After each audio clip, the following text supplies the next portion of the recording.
Un couteau est un outil qui peut être utilisé à des fins bonnes ou mauvaises, pour couper du pain ou pour tuer quelqu'un. Il en va de même pour l'intelligence artificielle, ce nouvel outil qui présente non seulement des aspects extraordinaires et positifs, mais aussi de grands dangers. Peut-elle être utilisée pour faire le bien ou pour faire le mal?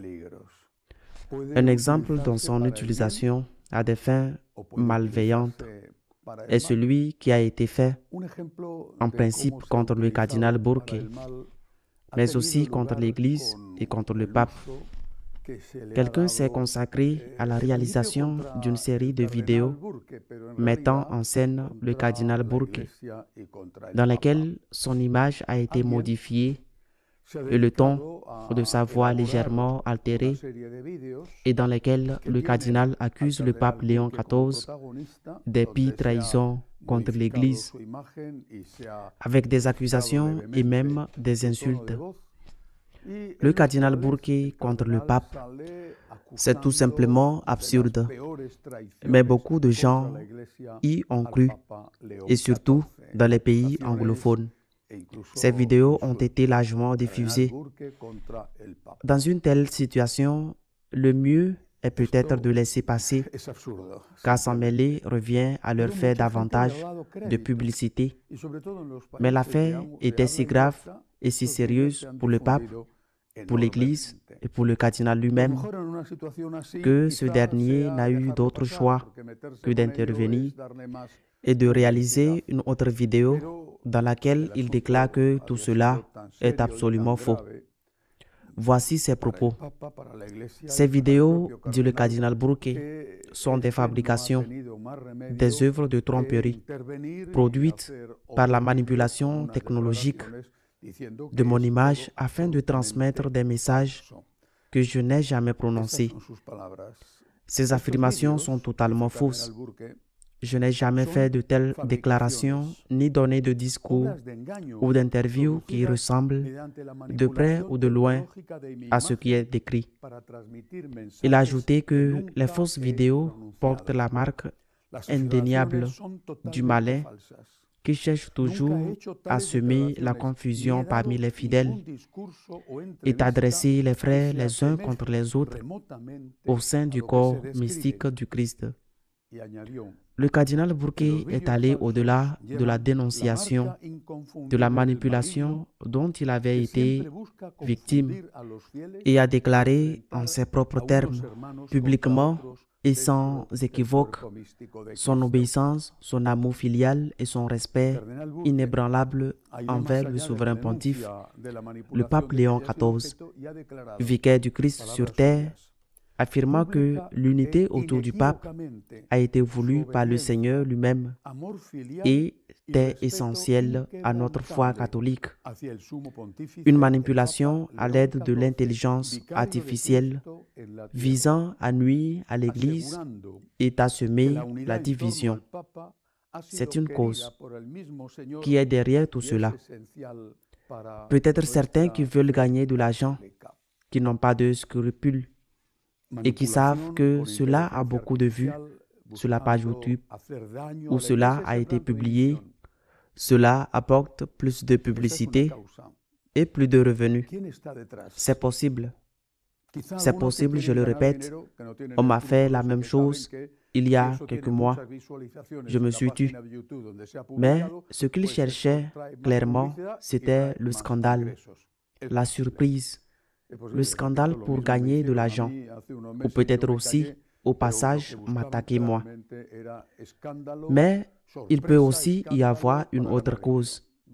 Nous sommes dans une situation tellement divisée qu'il semble que ce soit chacun contre chacun.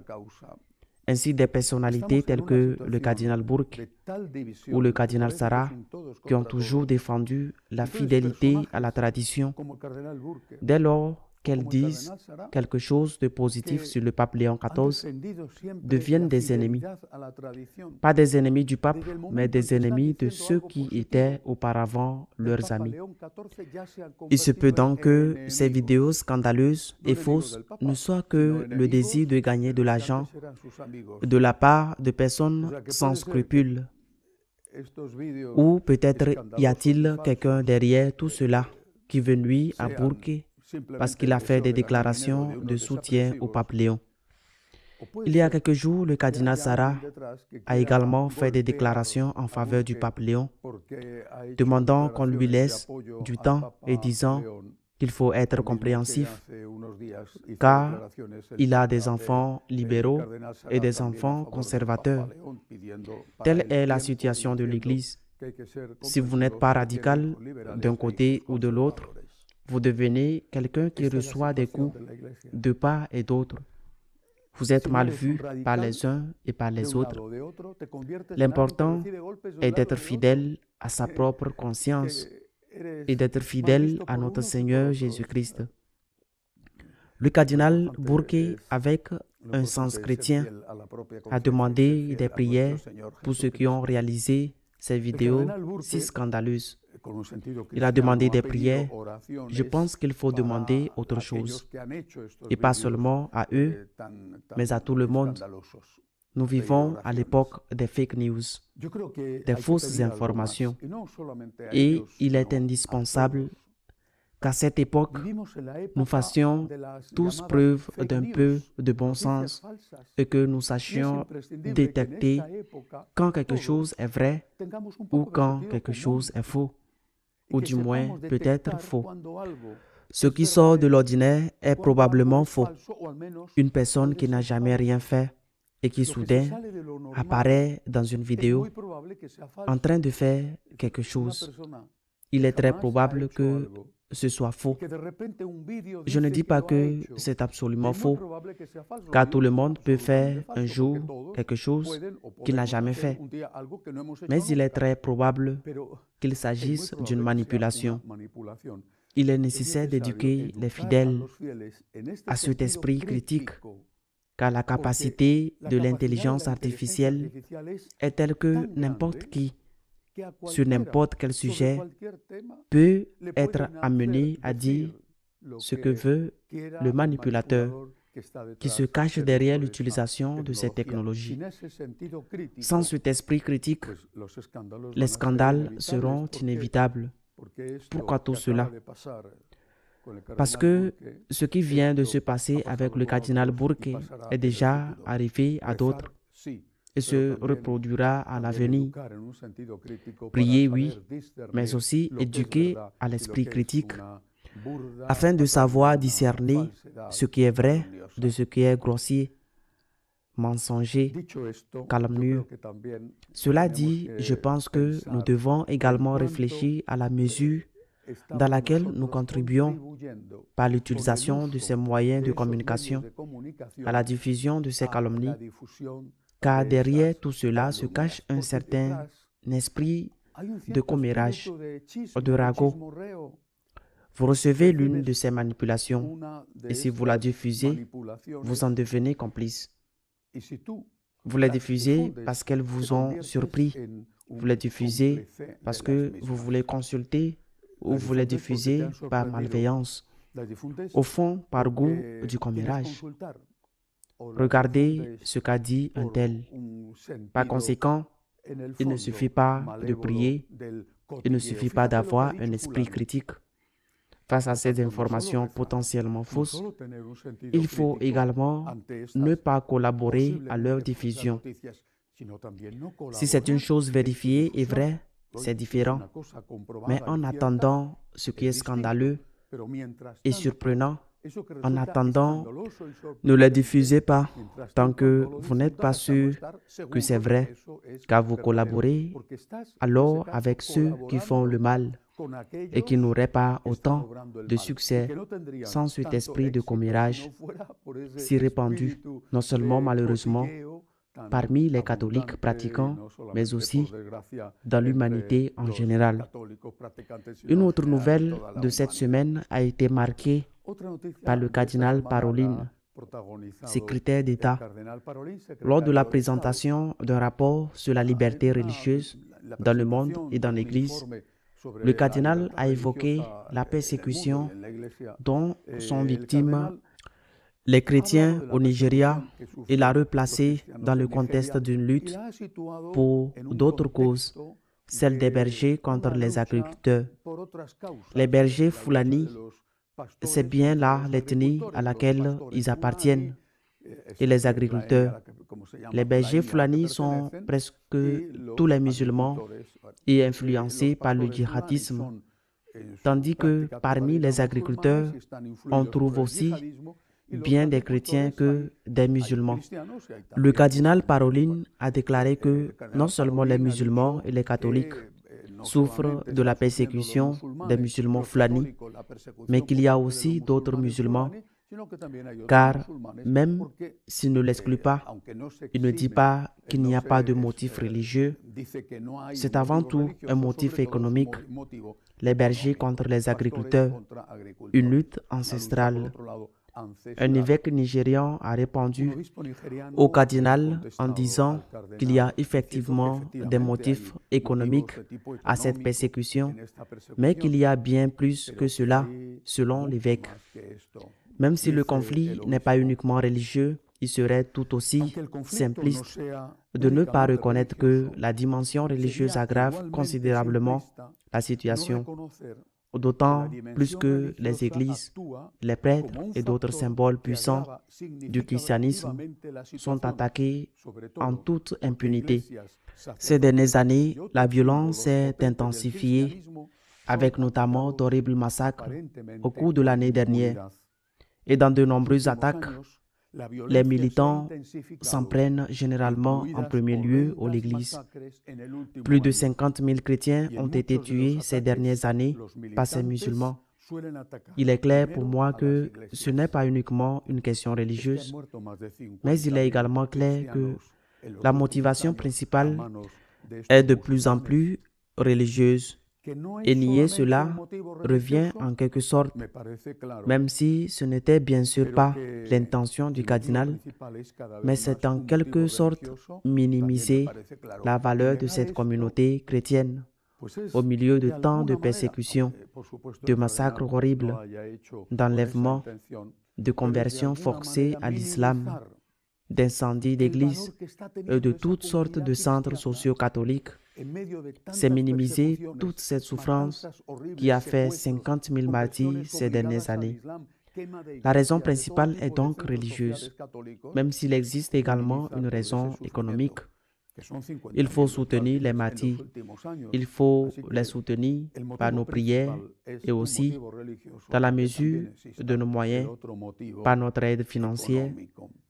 Mais il faut les remercier pour le témoignage courageux qu'ils donnent de notre Seigneur Jésus-Christ dans une situation où ils se sentent sans défense, car le gouvernement musulman n'aide pas les chrétiens comme il le devrait, comme si les chrétiens étaient des citoyens de seconde zone dans leur propre pays.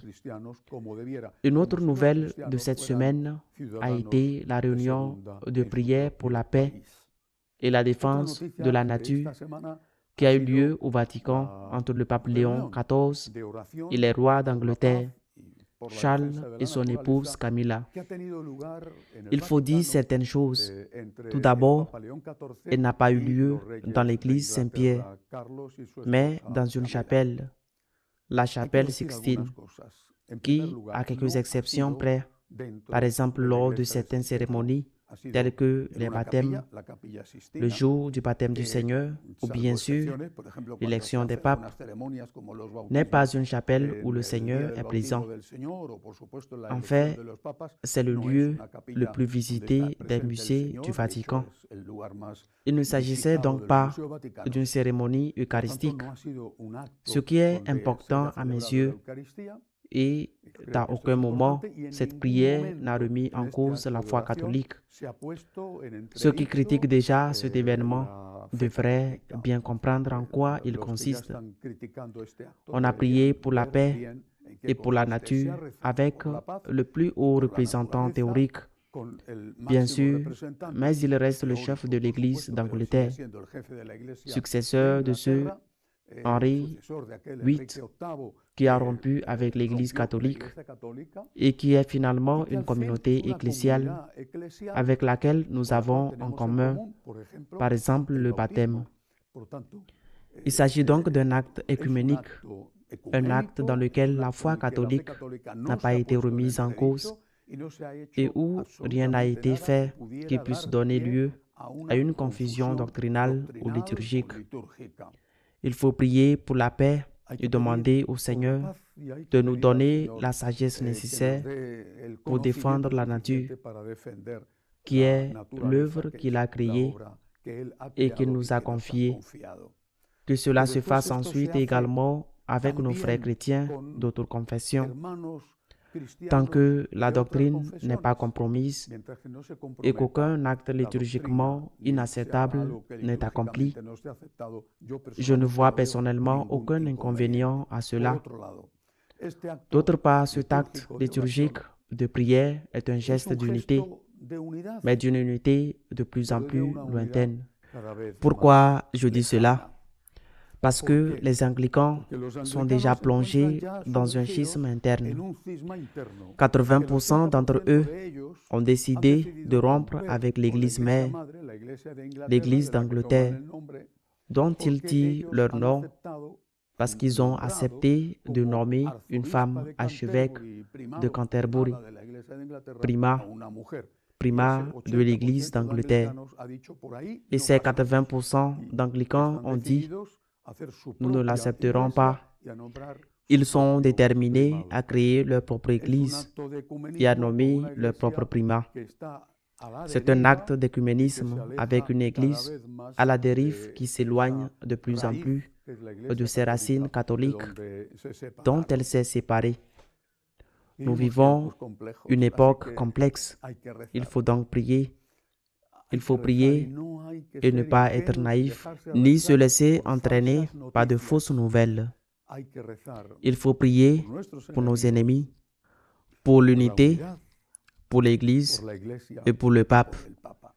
À la semaine prochaine, si Dieu le veut.